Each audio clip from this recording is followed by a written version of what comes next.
통해서 신앙 교육의 중요성이라는 제목으로 함께 말씀을 나누도록 하겠습니다.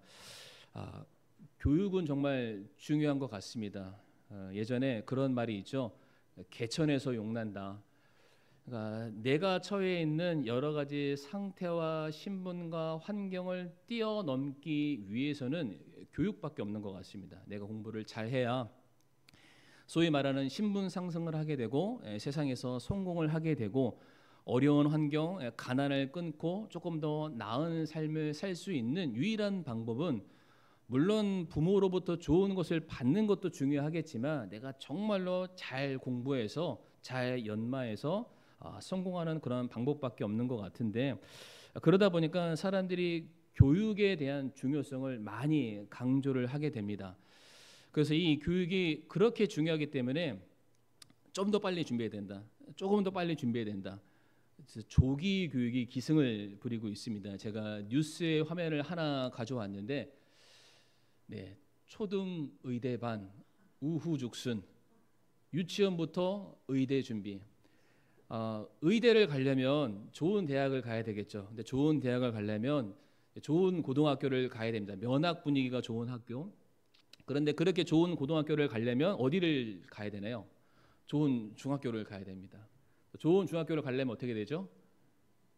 좋은 초등학교를 가야 되죠. 그러니까 이제 이게 계속 앞으로 가다 보니까 이제 초등학교도 이제 모자랍니다. 좋은 유치원을 가야 이제 좋은 대학을 갈 수 있는 그런 말도 안 되는 이론이 성립되어 있는 게 이제 저희 이제 대한민국이죠. 그래서 제가 이 뉴스를 잠깐 봤습니다. 뉴스를 봤더니 초등학생들이 아마 3학년인가 5학년인가 하는 학생들이 미분 적분을 공부를 합니다. 기억도 안 나시죠? 전 더하기 빼기밖에 생각이 안 납니다. 그러니까 저는 초등학교 학생이 아니고 저는 국민학생을 다녔었는데, 저 국민학교 때는 더하기 빼기 곱하기 나누기만 잘해도 산수경시 대회에서 상장 받기도 했었습니다. 근데 저 때의 수준이랑 요즘 아이들의 수준은 다르죠. 요즘은 완전히 대학생들이 초등학교를 다니고 있는 그런 상황입니다. 참 부모님들의 마음이 우리 아이가 잘 되기를 바라는 마음이 이게 좀 크다 보니까 조금이라도 더 잘해주자, 조금 더 잘해주자 이게 하다 보니까 이게 너무 극성이 돼서 유치원부터 아이들을 키우는 그런 모습들을 보이고 있죠. 이만큼 모든 부모들이 자녀들을 위해서 이런 조기 교육을 하고 있는데, 물론 그런 것도 중요하지만 신앙에 있어서 저는 조기 교육이 그에 못지않게 훨씬 더 중요하다라고 말씀을 드리고 싶습니다. 그러니까 우리의 자녀들이 그들이 살아가는 인생 가운데 얼마나 많은 유혹들을 만나겠어요. 얼마나 많은 고난을 만날 것이고 얼마나 많은 시험 앞에서 그들이 갈등하고 고뇌하고 눈물을 흘리겠습니까? 그와 같은 상황 가운데 그들이 올바른 선택이죠. 올바른 선택이 세상적인 기준에서 올바른 선택이 아니라 하나님께서 기뻐하실 만한 선택을 내리기 위해서라면은 우리 자녀들이 정말로 어렸을 때부터 말씀을 통해서 신앙의 조기 교육을 반드시 받아야만 한다. 때로는 기도를 통해서, 때로는 말씀을 통해서, 때로는 동일한 믿음을 가지고 있는 이 신앙 공동체 교회 안에서 우리의 자녀들이 자라 나아가고 교육을 받고 양성이 될 때에 그들이 하나님의 말씀에 합당한, 하나님께서 기뻐하시는 놀라운 일꾼들 그리고 귀한 종들이 되리라고 믿습니다. 그래서 신명기 6장 말씀 보게 되면은 내 자녀들을 부지런히 가르치라라고 말씀을 하세요. 근데 가르친다라는 것이 단순히 교육기관에 의탁하는 그런 가르침을 말하는 것이 아니라 너의 자녀를 가르치되 너희가 집에 앉아 있을 때나 일어났을 때나 나갈 때나 들어올 때나 모든 범사에, 모든 삶 가운데, 모든 일들 가운데 자녀들이 그렇게 말씀으로 가르쳐라라고 우리에게 말씀을 하고 계십니다. 오늘 말씀을 성도님들 들으시면서 제가 보기에는 다그치거나 책망하거나 그런 것이 아니라 저도 동일하게 부모된 심정으로서 내가 과연 우리 아이들을 말씀으로 얼마나 잘 가르치고 있는가 우리 자신을 좀 돌아보길 원하고, 내 아이가 컸으니까 이미 끝났어요, 그런 것이 아니라 우리 아이가 컸으면 이제 우리 교회 안에 있는 어린 세대들을 우리가 바라봐야 되지 않겠습니까? 우리가 그러한 마음으로 오늘 말씀을 좀 바라보면서 야, 신앙의 교육 중요성이 얼마나 우리에게 다급한 문제인지를 다시 한번 우리가 좀 살펴봤으면 좋겠습니다. 오늘 본문 1절 말씀 보게 되면은 요아스라는 한 인물이 등장하게 되는데요. 1절 말씀 우리 다 같이 한번 읽어보실까요? 시작. 요아스가 통치하기 시작할 때에 나이가 7세더라. 아멘. 요아스는 남유다의 왕입니다. 그런데 그가 왕으로서 올라가게 되는데 무려 7살.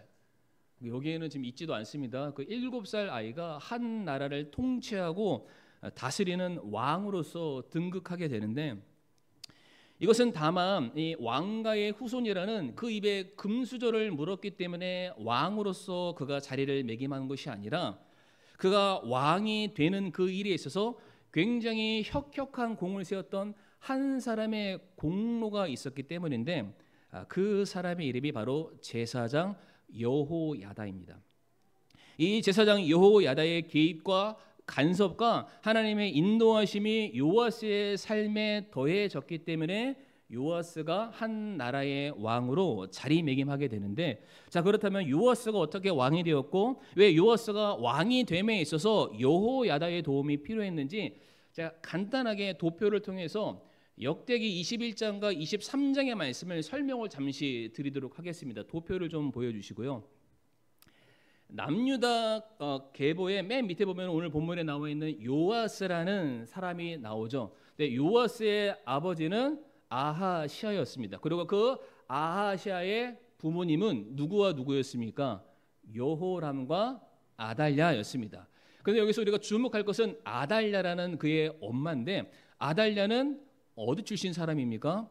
북이스라엘 출신인데 그 아달랴의 부모를 살펴보니까 너무나도 유명한 아합과 이세벨의 딸이었습니다. 성경에 아합 하면은 뭐가 생각나십니까? 우리가 구약의 열 왕기를 살펴보게 되면은 이러한 패턴이 있습니다. 만약 어떠한 왕이 하나님의 말씀에 순종하는, 하나님께서 보시기에 합당한 삶을 살아갔으면 이 사람은 다윗의 길을 따라 걸었다라고 말하면서 하나님께서 그를 축복해 주십니다. 그러나 반대로 하나님을 섬기지 않고 우상을 섬기고 불순종하는 삶으로서 그의 인생이 끝나게 되면은 그 사람은 어떠한 이름이 되었든지 간에 그가 아합의 길을 걸었다라고 말할 정도로, 아합은 성경에서 악한 왕을 말합니다. 그런데 그렇게 악한 왕이 처음부터 악했냐? 그러진 않았는데 옆에 있는 마누라를 잘못 만났습니다. 마누라 이름이 이세벨. 이세벨하면 기억나시는 사건이 두 개 있는데 뭐가 있냐면, 하나가 나봇의 포도원이 있습니다. 그 포도원을 강탈하기 위해서 그의 생명을 그냥 처참하게 처단해서 자기 남편에게 줬던 사람이 이세벨이기도 하고, 또 하나 사건 우리 성도님들 기억나시는 거 있으신지요? 엘리야.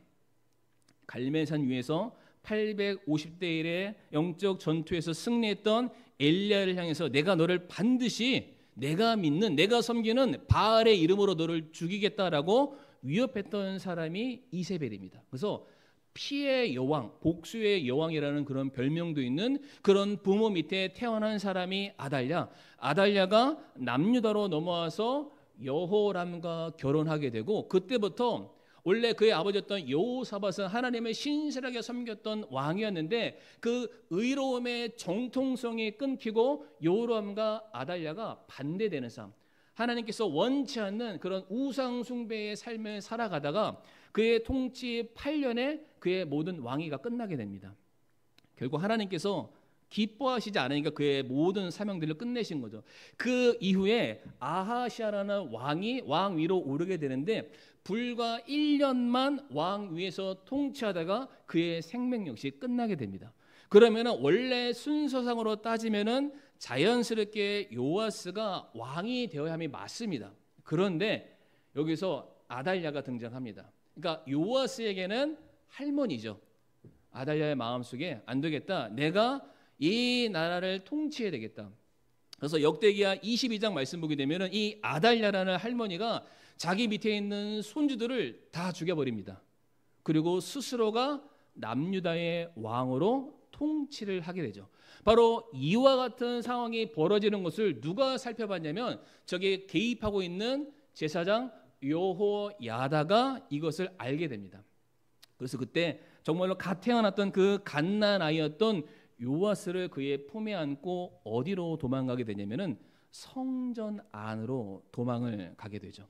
거기에서 무려 6년이라는 시간 동안에 요아스를 키워내게 되고, 이제 역대하 23장 말씀 보게 되면 이 아이가 자라나서 그가 7세가 되었을 때에 제사장 여호야다와 그리고 하나님을 신실하게 사랑하고 하나님 말씀에 순종했었던 몇몇 백부장 사람들과 또한 성전을 섬기고 있는 충성스러운 레위인들과 족장들이 규합해서 다시 한번 다윗의 왕조를 재건하는 사건이 일어나게 됩니다. 바로 그 사건을 통해서 이 요아스라는 조그마한 아이가 남유다의 왕자 위로 올라가게 되죠. 그래서 오늘 본문 역대하 24장 4절 말씀을 한번 띄워주시고요. 제가 한번 읽어보겠습니다. 이 일 뒤에가 뭘까요? 제가 지금 앞에서 설명드렸던 일련의 그 사건들을 말합니다. 이 일 뒤에 요아스가 남유다의 왕으로 등극하자마자 그가 가장 첫 번째 했던 일을 성경에 말하기를 주의 집을 보수할 마음을 품었다라고 말합니다. 왕좌에 올라간 다음에 얼마든지 하고 싶은 것이 많았을 텐데 요아스가 왕좌에 오르자마자 그가 첫 번째로 선택한 일은 성전을 보수하는 일입니다. 성전의 기능을 회복하는 일이고 결국 그 성전 안에서 벌어지게 되는 하나님을 예배하는 신앙의 회복을 먼저 선언했다라는 것이죠. 사랑하는 성도님들, 요아스가 이와 같은 결정을 내릴 수 있는 여러 가지 많은 이유가 있겠지만 가장 중요한 이유는 바로 그 요아스를 건져냈고 요아스를 길러왔고 요아스를 가르쳤던 여호야다. 실질적인 부모는 아니었지만 영적인 부모의 심정으로 그 요아스를 돌봤던 바로 여호야다의 신앙 교육이 있었기 때문에 바로 이와 같은 일들이 존재할 수 있었다라는 것입니다. 이때 여호야다는 요아스에게 무엇을 가르쳤겠습니까? 하나님이 누구이신지를 그에게 가르쳤을 것입니다. 그리고 하나님의 백성의 정체성은 어떠해야 되는지를 아마 가르쳤을 것이고 또한 하나님께서 자기의 백성들에게 어떠한 것을 요구하시는지를 그에게 가르쳤을 것이고 성경적인 가치관이 무엇이며 또한 이 세상에 존재하는 그릇된 진리들이 무엇인지를 가르쳤을 것이고 영원한 것과 썩어 없어지는 가치 있는 것과 무가치한 것의 차이를 아마 가르쳤을 것입니다. 이와 같은 영적인 신앙 교육, 신앙의 조기 교육이 요아스의 삶에 더해졌기 때문에 이미 영적으로 타락해서 몰락해버린 그 집안 가운데 하나님께서 기쁘시게 사용하는 한 사람의 인물이 등장할 수 있었다라는 것입니다. 그래서 오늘 이 시간에 두 가지를 우리 성도님들과 함께 나누기를 원하는데요. 자, 과연 그렇다면은 여호야다가 이 요아스에게 무엇을 가르쳤을까? 어떠한 것으로 그에게 신앙 교육을 했을까라는 두 가지를 살펴봄으로써 함께 은혜를 나누길 원하는데 첫 번째로 신앙 교육은 성도님들 구별에서부터 시작됩니다. 그러니까 신앙 교육이 뭘 많이 가르친다는 것을 의미하는 것이 아니라 신앙 교육은 구별에서부터 시작을 합니다. 여호야다는 이 요아스가 아달랴라는 그 할머니의 폭정 가운데 죽임을 당할까봐 그를 데려오고 성전에 그를 숨기고 보호하게 됩니다. 그런데 이것이 가능할 수 있었던 이유가 무엇이냐면은 역대하 23장 6절 말씀 보게 되면은 이 성전 안에는 이 성전을 섬기는 레위인을 제외하고서는 그 누구도 그 안에 들어갈 수 없다는 하나님의 말씀과 하나님의 명령이 그 안에 있습니다. 그러니까 그 안에 들어가면은 자연스럽게 외부로부터 보호를 받을 수 있게 된다라는 것인데 우리가 이 상황을 좀 달리 볼 수 있는 것이 무엇이냐면은 물론 요아스가 성전 안에 들어갔으니까 보살핌을 받습니다.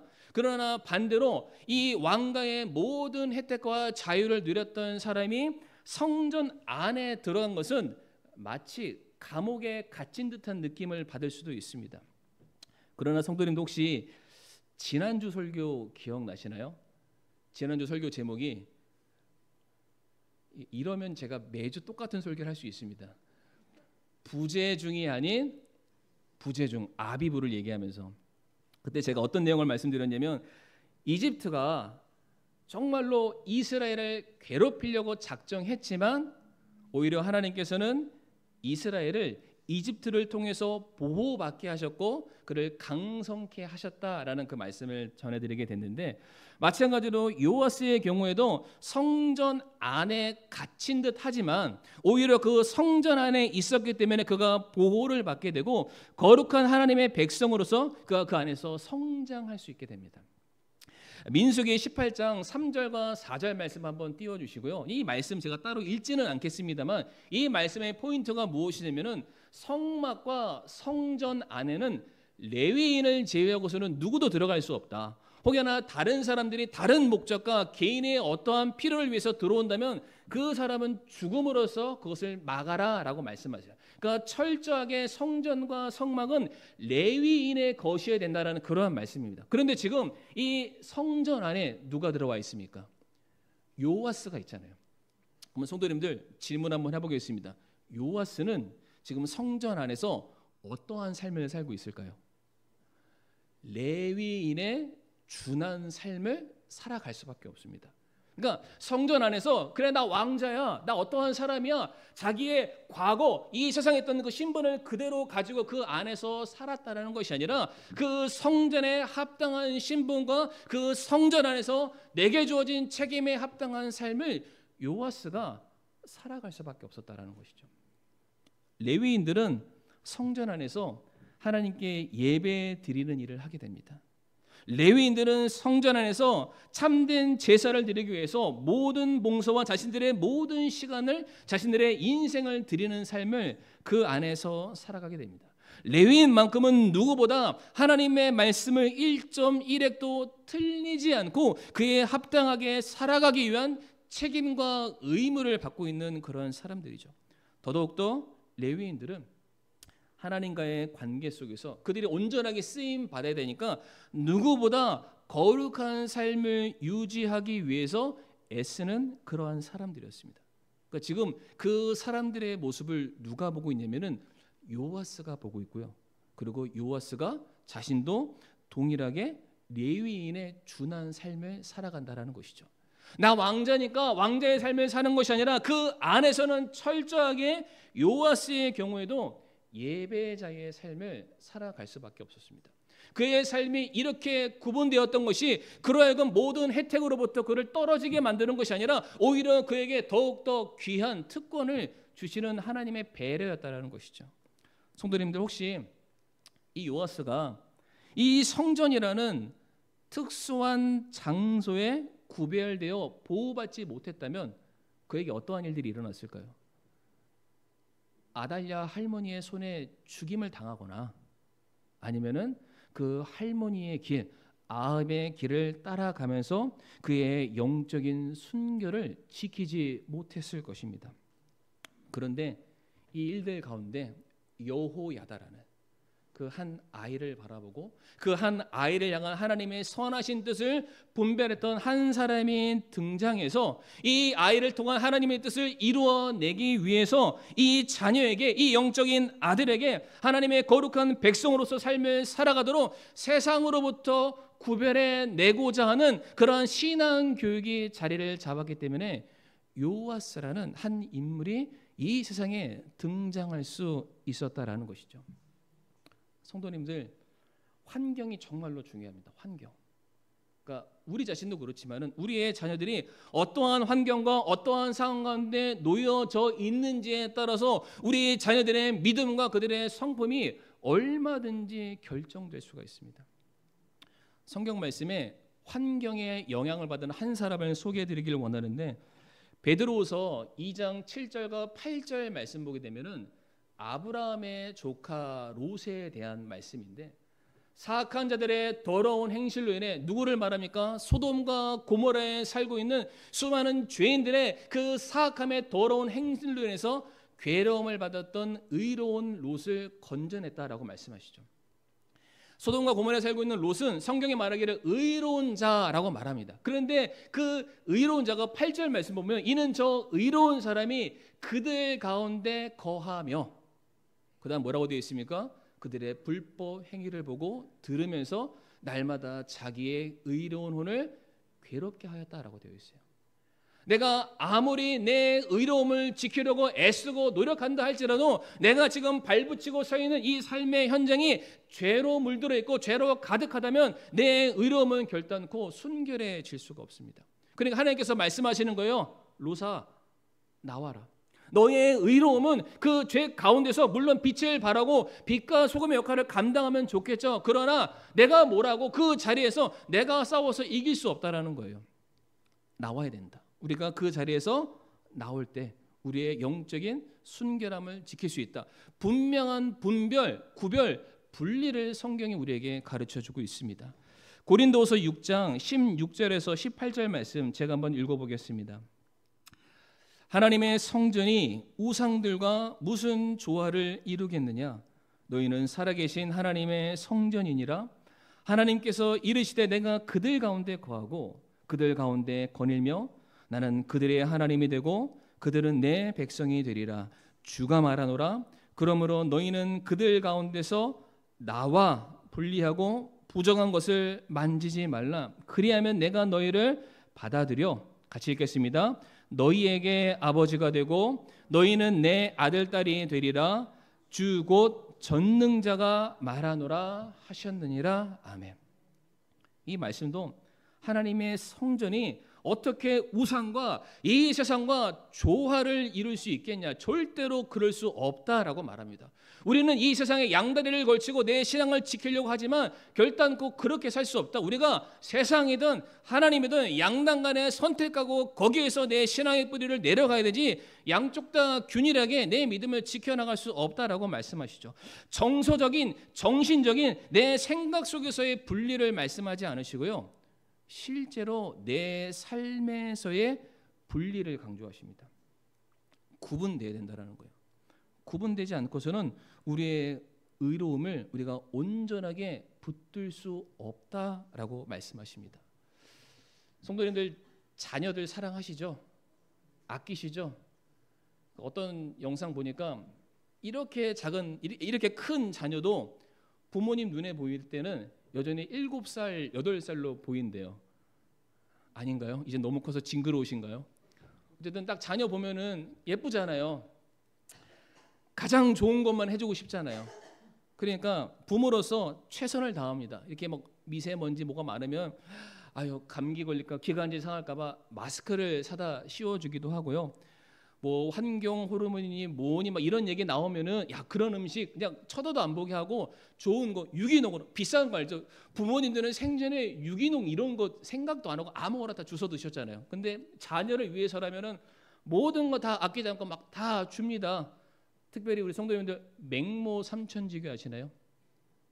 저만 아는 거 아니죠? 맹자의 어머니가 그 자식 교육을 위해서 3번이나 이사 갔다.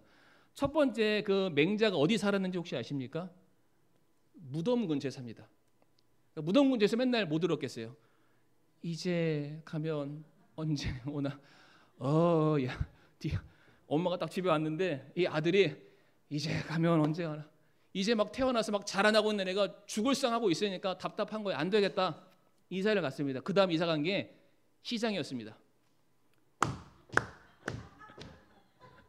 골라 잡아 1+1 다시는 이런 그러니까 집에 왔더니 맹자가 그거 하고 있는 거예요. 얼마나 답답했겠어요. 3번째 이사한 곳이 학당이었습니다. 거기서 울려 퍼지는 말을 듣더니 맹자가 나중에는 그러니까 유학을 정리하는 대가가 되죠. 그러니까 모든 부모의 심정이 이러지 않을까요? 내 자녀를 위해서라면, 내 자녀의 필요를 위해서라면은 정말로 내 자녀가 이 세상에서 보란 듯이 소위 말하는 성공을 하고 잘되는 인생을 살기 위해서라면은 내 모든 거, 내 인생을 갈아서까지라도 가장 좋은 것만 주시려고 하시잖아요. 그래서 때로는 어떤 자녀들이 잘 살아요. 지금 성공했습니다. 남부를 곳이 전혀 없는 삶을 살고 있지만 과연 우리가 그만큼 자녀들을 위해서 무엇인가 투자하고 무엇인가 그들을 분리시키려고 노력했다면 과연 우리가 그 자녀들에게 얼마만큼 그 영적인 신앙교육, 이 세상의 추악함과 더러움으로부터 얼마나 우리가 자녀들을 구별시키려고 애를 써왔는가라는 것입니다. 세상적으로는 성공했는지 모르겠습니다. 그러나 지금 혹여나 그 자녀들이 하나님 앞에 서 있지 못하다면 우리가 다른 거는 성공했는지 모르겠는데 그들을 세상으로부터 죄로부터 분리시키는 일에는 아마 그만큼 매진하지 못한 것은 아닌가. 물론 그 모든 탓을 부모님들에게 돌리는 것은 아닙니다만 모든 것이 뿌린 대로 거둔다라고 말하지 않습니까? 그러니까 결국에는 우리 성도님들 제가 이제 신방하고 이렇게 이야기를 나누잖아요. 그러면은 이제 어느 정도 궤도에 올라가서 자녀들이 다 출가하신 분들의 소망이 뭐냐면 좋은 학교, 좋은 직장 이런 거 아니더라고요. 다들 하시는 말이 뭐 똑같습니다. 행복한 가정 잘 꾸려서 신앙생활 잘 하면서 하나님 잘 섬겼으면 좋겠다. 이거 말고는 소원이 없대요. 근데 왜 예전에는 안 그러셨나요? 좋은 학교 가야 된다고, 좋은 직장 가야 된다고. 그러니까 우리 자녀들에게 어떻게 신앙교육 시켰는가, 세상으로부터 얼마나 그 아이들을 하나님께서 기뻐하시는 자리로 데려오려고 애를 썼는, 이거 굉장히 중요하다는 것이죠. 오늘 본문에 요아스가 등장할 수 있는 이유도 그 하나였습니다. 여호야다라는 사람이 그 세상의 추악한 모든 원리들 가운데 요아스를 분리시켰기 때문에 가능한 것이죠. 우리가 성경에 네 인물을 간단하게 소개해 드릴 텐데요. 성도 요셉은 보디발의 아내의 유혹을 거절합니다. 그러니까 이 중간에 나온 거는 하나같이 그가 세상에서 성공할 수 있는 동아줄 같은 거예요. 그런데 그것을 과감하게 포기를 합니다.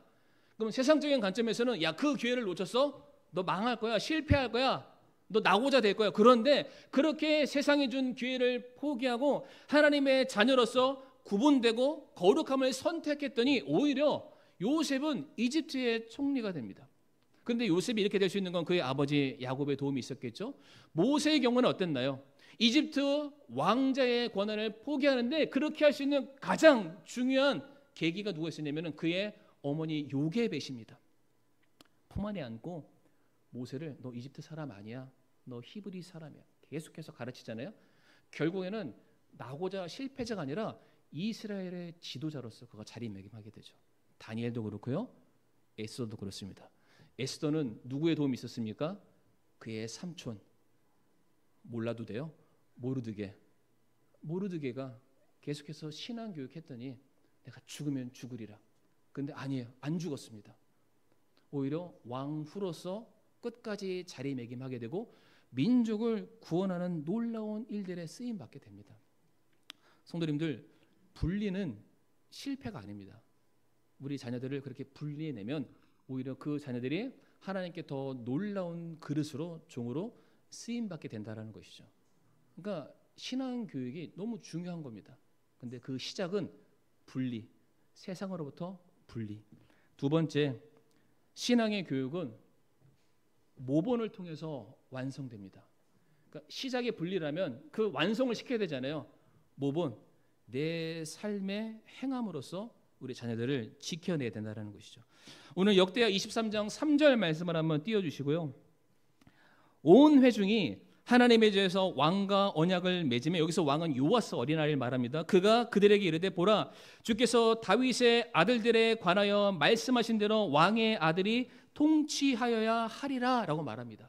지금 아달랴라는 할머니가 이스라엘 남유다를 통치하고 있습니다. 아달랴의 피해 정치가 모든 사람들 위에 머물고 있는 그런 상황이지만 그 안에서도 세상적인 가치와 흐름이 아니라 하나님의 선하신 뜻이 이루어지기를 바라는 깨어있는 몇몇 사람들이 함께 모여서 선언하는 거예요. 아니야, 세상의 방식과 논리가 아니라 하나님의 뜻이 이루어질 거야. 주의 말씀에 목숨 거는 사람들이 있었습니다. 근데 그들이 한결같이 요아스 주변에 있는 거예요. 요아스 주변에서 어떻게 해야 신앙인인가를 보여주는 것이죠. 11절 말씀 보게 되면은 역대하 23장 11절 말씀에 그때 그들이 왕의 아들을 데리고 나와 그에게 왕관을 씌우며 증언책을 주고 그를 왕으로 삼은 뒤 여호야다와 그의 아들들이 그에게 기름을 부으며 이르기를 왕 만세라고 말합니다. 진짜 이스라엘 사람들이 만세라고는 하지는 않습니다. 이게 이제 히브리어로 보니까 에히하 멜레크라고 말했는데 왕은 살아 있을지어다라는 그런 고백이래요. 무슨 뜻이냐면은 이 어린 요아스가 왕으로서 등극하는데 단순히 이 어린 아이만을 바라보는 것이 아니라 그 어린 아이를 통한 하나님의 선하신 계획이죠. 다윗의 왕조가 영원토록 지속되길 바라고 그 왕조의 후손을 통해서 오시게 될 메시아를 우리가 사모한다라는 구속사적인 의미에서의 신앙 고백입니다. 그러니까 지금 이 사람들은 뭘 지금 고백하고 있냐면 우리들의 삶에 하나님의 뜻이 만세도록 이어질 수 있기를 바랍니다. 그것을 위해서라면은 내가 기꺼이 내 모든 삶을 희생하겠습니다. 내가 이렇게 선택하는 삶을 살겠습니다. 지금 수많은 사람들이 요아스라는 어린아이를 세워놓고 얘는 지금 무슨 일이 일어나는지 모르는 거예요. 그런데 자기 위에 왕관이 씌워지고 기름이 부어지는데 수많은 사람들이 둘러서 경배하면서 하나님의 이름을 찬양하는 거죠. 근데 그 주변에는 아달랴 할머니가 창을 들고 그 사람들을 죽이려 하고 있고요. 그러니까 지금 요아스가 계속해서 뭘 보고 있습니까? 야, 믿는 사람들의 신앙의 결단이 이와 같아야 되는구나. 믿음을 지키기 위해서 기꺼이 내가 가지고 있는 모든 것들을 다 내려놓더라도, 아니 생명까지 내려놓더라도 그런 것에 아랑곳하지 아니하고 하나님의 영광을 선포하는 그들의 신앙의 절개를 보는 거예요. 요아스가 그런 삶을 살게 되죠. 그래서 역대하 24장 7절 말씀 한번 볼 텐데요. 이렇게 사람과의 교제가 중요한 것이 무엇이냐면 24장 7절에 이는 저 악한 여인 아달랴의 아들들이 하나님의 집을 부수고 또 주의 집의 모든 봉헌물을 바알들에게 바쳤기 때문이라. 그러니까 지금 요아스가 성전을 보수하려는 이유가 무엇이냐면은 성전이라는 것은 존재하지만 그 안에 있는 모든 것들이 다 부서지고 그 안에 있는 모든 것들이 타락했다라는 거예요. 그런데 지금 그 안에 누가 있습니까? 요아스가 살고 있죠. 그러니까 그 건물 자체에 요아스가 있었기 때문에 그의 믿음이 좋아졌다라는 것이 아니라 그 건물 안에 하나님을 누구보다 신실하게 사랑하는 사람들로 가득 차 있는 거예요. 그 사람과의 관계 속에서 요아스가 자리매김하고 있는 것이죠. 그러니까 요아스는 이 성전을 바라면서 물건을 통해서 그의 믿음을 깨닫는 것이 아니라 그 안을 채우고 있는 깨어있는 믿음의 사람들의 신앙 고백과 그들의 삶의 모습을 통해서 아 그래 하나님은 지금도 살아계시고 하나님이 반드시 우리들을 구원하실 것이고 믿는 사람들은 이렇게 살아야 되는구나. 그 사람 한 사람이 가장 중요한 믿음의 열매들에 대해서 그거 보면서 요아스가 자라나간 것입니다. 그랬을 때 오늘 본문으로 돌아와서 역대하 24장 2절 말씀에 뭐라고 되어 있습니까? 제사장 여호야다의 평생 동안 요아스가 주의 눈앞에서 올바른 것을 행했다. 그러니까 쉽게 표현할게요. 본대로 한 겁니다. 본대로. 내 앞에 요아스라는 분명한 표준이 있으니까 내가 그 사람 따라가면서 행동했더니 내가 원든 원치 않든 내 삶의 족적을 살펴봤더니 아 내가 하나님을 섬기는 사람, 하나님을 예배하는 사람으로 서 있다라는 거예요. 요아스가 누굴 따라갔기 때문에요? 여호야다라는. 그리고 여호야다 플러스 하나님을 신실하게 사랑해서 자기 목숨 걸고 있는 수많은 사람들의 족적을 따라갔더니. 그런데 이어지는 역대하 24장 14절 말씀 보니까 뭐라고 되어 있냐면 여호야다의 평생 동안 그들이 주의 집에서 항상 번제 헌물을 드렸다. 여호야다가 이런 사람이었대요. 평생 동안 번제 헌물은 의미가 내 자신을 전체를 하나님께 바치겠습니다. 매일의 삶에 자신을 하나님께 드리는 사람인 거예요. 그러니까 그걸 봤더니 요아스가 따라할 수밖에 없다라는 것이죠. 제가 첫 번째 대지 설명드리면서 롯을 간단하게 설명드렸는데 창세기 19장 말씀 가보면 이제 롯이 부지 중에 천사를 영접하게 됩니다. 2명의 천사가 그의 집을 찾아와서 롯이 영접해 줬더니 그 천사가 롯이 살고 있는 소돔과 고모라의 심판이 임할 것을 알려줍니다. 그랬더니 이제 롯이 급하잖아요. 그러니까 이제 사위들을 불러서 이만해서 하나님께서 내게 말씀하셨다. 이 소돔과 고모라가 망한다. 근데 그 말을 들었던 사위들이 어떻게 반응했는지 성도님들 알고 계시죠? 이 성경에 뭐라고 되어 있냐면은 농담으로 여겼다라고 되어 있어요. 이게 요즘 시대랑 과거 시대랑 전혀 다릅니다. 이 장인 어르신의 말을 농담으로 여겼다. 이거는 부모에 해당되는 거기 때문에 맞아 죽을 수도 있는 거예요. 근데 그만큼 사위들이 그의 장인 어르신 말을 신뢰하지 못했다. 근데 성도님들, 제가 말씀을 보니까 그 앞에 어떠한 상황들이 있었기 때문에 충분히 사위들이 그 장인 어르신의 말에 신뢰하지 못한 이유가 있는데, 뭐냐면 그 천사가 롯의 집에 왔다고 말씀드렸잖아요. 근데 사람들은 그것을 하나의 인간의 모습으로 보는 거죠. 소돔과 고모라에 살던 사람들이 우리가 저 사람을 성적으로 범하겠다, 막 집에 막 쫓아 들어옵니다. 사람들이 쫓아 들어오니까 그때 롯이 했던 행동이 뭐냐면은 가라라고 자기 집안을 지킨 것이 아니라 자기 딸들을 내어주게 됩니다. 그러니까 하나님의 사람이 하나님의 방식으로 해결하려고 했던 것이 아니라, 희생과 아픔을 감수하려고 했던 것이 아니라 그냥 세상적인 방법으로 남들과 똑같이 행동해 버리는 거예요. 그러니까 그 모습을 누가 봤겠어요? 사위들이 봤겠죠. 그러니까 장인 어르신을 신뢰할 수 없는 거예요. 지금 장인 어르신의 입에서 나오는 말은 성도님 거짓말이 아닙니다. 그런데 그의 삶이 그의 고백을 뒷받침해 주지 못하니까 누구도 그의 말들을 들으려 하지 않았다라는 것이죠. 그러니까 삶이 이렇게 중요하다라는 겁니다. 우리가 어떠한 모습으로 본을 보이느냐에 따라서 결국에는 내가 하는 말에 여기에 영향력이 실리게 되고, 그 말을 통해서 우리의 자손들의 삶이 변화될 수 있다라는 것입니다. 이 말씀만 읽고 마칠 텐데요. 출애굽기 17장 14절과 15절 말씀 보게 되면 하나님께서 모세에게 이렇게 말씀하십니다. 이것을 책에 기록하여 기념으로 삼고 여호수아에게 계속해서 설명해 주라. 그러니까 이스라엘이 아말렉과의 전쟁에서 승리를 거두는데, 이 거두는 모든 상황들에 대해서 다 기록해서 여호수아에게 알려줘라. 그러니까 너 때 얻었던 놀라운 승리가 너의 때에서 끝나지 말고 그것이 고스란히 너의 후대의 영적인 아들인 여호수아에게 넘어갔으면 좋겠다. 가르치라는 거야, 가르치라고. 그런데 모세는 여기서 그냥 말만 가르친 것이 아니라 자기가 행했던 모든 것들을 다 기록해서 그것을 그대로 여호수아에게 전달해 주게 되죠. 그래서 나중에 이 여호수아가 아이성 전투에서 지금 모세가 말한 그대로 똑같이 행동하는 장면이 있는데, 여호수아 8장 26절 말씀 한번 보시겠습니까? 여호수아 8장 26절 말씀을 띄워주시고요. 같이 한번 읽어보겠습니다. 시작. 아이의 모든 거주민을 진멸할 때까지 여호수아가 손으로 창을 치켜들고 그 손을 거두지 아니하였더라. 아멘. 여호수아가 그의 삶의 위기를 맞이하게 됐을 때 누구를 생각했을까요?